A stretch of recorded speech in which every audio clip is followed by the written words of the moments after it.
Why is the Squid Game so popular in the United States? Squid Game is a fictional Korean drama that it's currently streaming at number 1 on Netflix around the world. I was watching as one player was shot dead for moving after a red light was announced in the game red light, green light. Other players in the room started screaming and failing, only to be selected in a hail of gunshots. I found myself gasping at the savagery, as did the TikTok user providing commentary on the video. Though I will seen my fair number of Korean dramas, I go in this sequence was unlike anything I will seen before in this genre. Though numerous other shows and movies are breaking that boundary. Curious, I accessed Netflix later that evening and watched the first episode to see what all of fuss about. My question was answered at the end of series. Squid Game is violent, dramatic, and even comical at points. Yet there are reasons why this drama and it particular for American audiences is so intriguing. Squid Game is not only a global smash for Netflix, but it's also the first Korean series to top the streaming platform in the United States. The show focuses on hundreds of disadvantaged people who are either in poverty or on the verge become so, and who are thus chosen to battle to the death in a series of children games in the hopes of winning a cash reward worth 38 million. The huge winner is generously supplied by the wealthy athlete, who watch the department-ridden contestants murder each other in their pursuit of financial security for fortune. Even though the plot appears to be a terrible exaggeration of some dystopian future, Squid Game reminds us of the unfair and unpredictable aspects of life that many of us have experienced, even if we were fortunate enough to grow up in a better situation. We can identify connections to our struggles in the lives of the players, and when we do, we understand that Squid Game is a startling reflection of our current reality in many ways. Every day in the United States, we play our version of the Squid Game, and some of us play it more than others.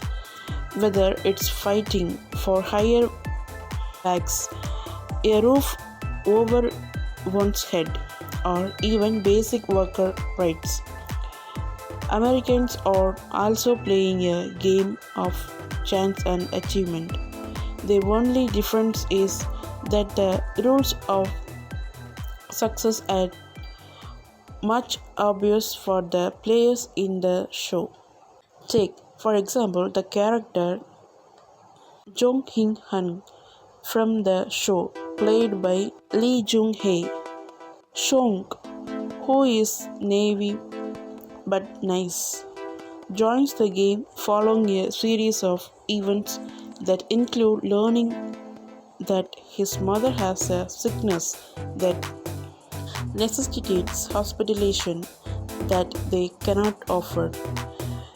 It's a narrative I recognized right away, especially given the number of GoFundMe pages dedicated to medical expenses and stories of children trying to gather money for a family members' unpaid medical bills.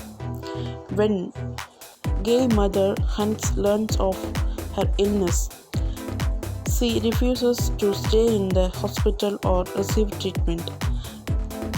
claiming that they would be unable to pay the bills or pay the rent if she is unable to work. This is not science fiction for many Americans, it's reality. According to research published in the Journal of American Medical Association in 2021, Americans owe at least $140 billion in medical department, with those in the poorest neighborhoods owing about 5 times more than those affluent zip codes. By 2020, people had more medical department in collections than they had from all other sources combined, including credit cards, phone bills, and utilizers. According to the research, Ali Abdul Anupam Tripathi, a Pakistani migrant manufacturing worker, is also featured. Ali is not only never paid for the loss of numerous fingers in a workplace accident, but he is also unable to feed his family since his boss refused to pay him for 6 months despite having the financial means to do so. Ali's situation as an exploited worker is not particularly unusual either, especially in light of the recent rise of labor demonstration in the United States by workers employed by very successful corporations. Though Ali personnel is utilized to discrimination and disadvantages faced by migrants in South Korea. The tale may also be applied to the exploitation of immigrants and illegal workers in the United States. In 2008, historic survey of 4,387 workers in low-wage industries in 3 major cities found that 27.1% of authorities immigrants, compared to 15.6% of US-born natives, were victims of minimum wage breaches.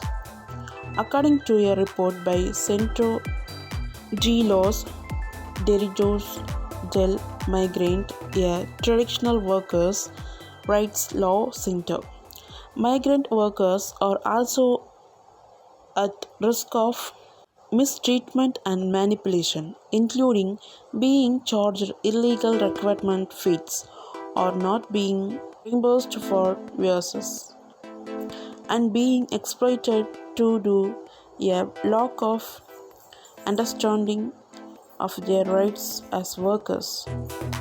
Squid Game is not the first television show to reflect the tensions of structural inequity and class dynamics.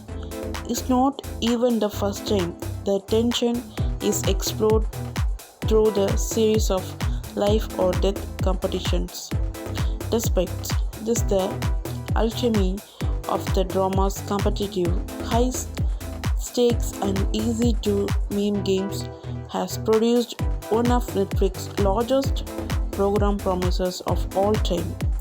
While gamification is a big part of Squid Game success, there is a lot more to the series' meteoric growth than TikTok memes.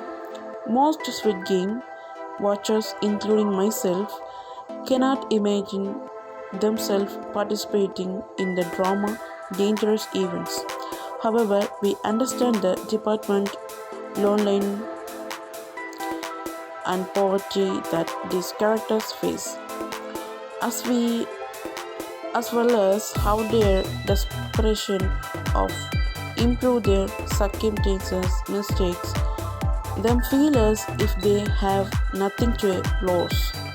When I watching the series with a friend who was first cooked to the surface level action, The continual violence and the thrill of anticipation. I came to this revelation.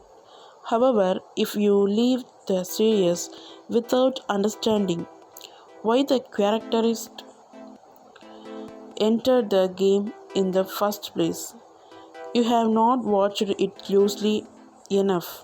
Maybe you are immune to the same problems that so many Americans comfort today. Americans may not be fighting to the death in a series of children's games, but they are fighting similar fights across the country. Better healthcare, better pay, and better living conditions. Instead of true competition, they are competing based on the American dream, which states that if you fight and work hard enough, you do may become affluent.